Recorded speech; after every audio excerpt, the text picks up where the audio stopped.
উজনি অসমৰ bureau in-charge Bhaskar Jyoti Das. Bhaskar, আপোনাৰ ওচৰলৈ আহিছোঁ, শিৱসাগৰৰ বজাৰ পৰিৱেশটো দেখুৱাওক।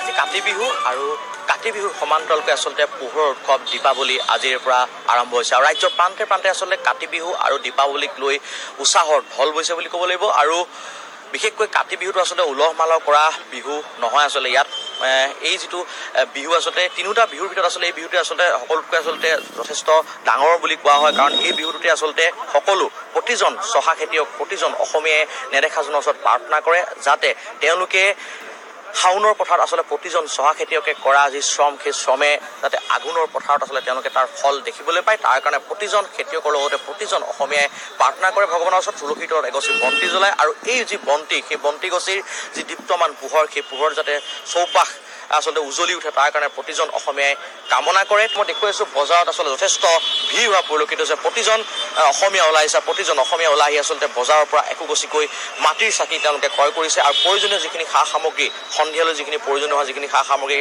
সামগ্ৰীখিনি আচলতে ক্ৰয় কৰা পৰিলক্ষিত হৈছে। তাৰ পাছত অমিতে দেখাই আছে, মই বৰ্তমান শিৱসাগৰ যি মুক্তিনাথ চাৰিআলি, সেই মুক্তি চাৰিআলিত উপস্থিত আছোঁ। আজিৰ দিনটো আচলতে বিশেষকৈ প্ৰয়োজনীয় সামগ্ৰীবিধ হৈছে মাটিৰ চাকি, আৰু সেই মাটিৰ চাকি কিনাৰ কাৰণে আচলতে আহিছে কেইবাগছো মাটিৰ চাকি কিনিলে। কি ক'ব এই মুহূৰ্তত? আজি ভাল লাগিছে। আমি এতিয়া ৰাতিপুৱা শুই উঠিয়েই আমি চাকি কিনিবলৈ আহিছোঁ। আজি আমি পথাৰলৈ যাম আৰু আজি তুলসীৰ তলত চাকি জ্বলাম। আমাৰ বিশেষকৈ এই যিটো বিহুটো আমাৰ ইমান উলহ মালহ নহয়। আমি ইয়াত মাথো আমাৰ এতিয়া যিখিনি খেতি কৰিলোঁ সেইখিনি সেউজীয়া হৈছে।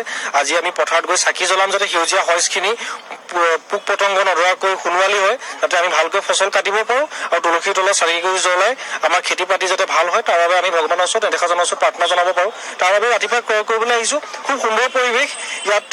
অজস্ৰ আমাৰ বিক্ৰেতা আহিছে, বিভিন্নজনে চাকি বিকিছে, ময়ো চাকি লৈছোঁ, ইয়াত দেখা পাইছে, ভাল লাগিছে।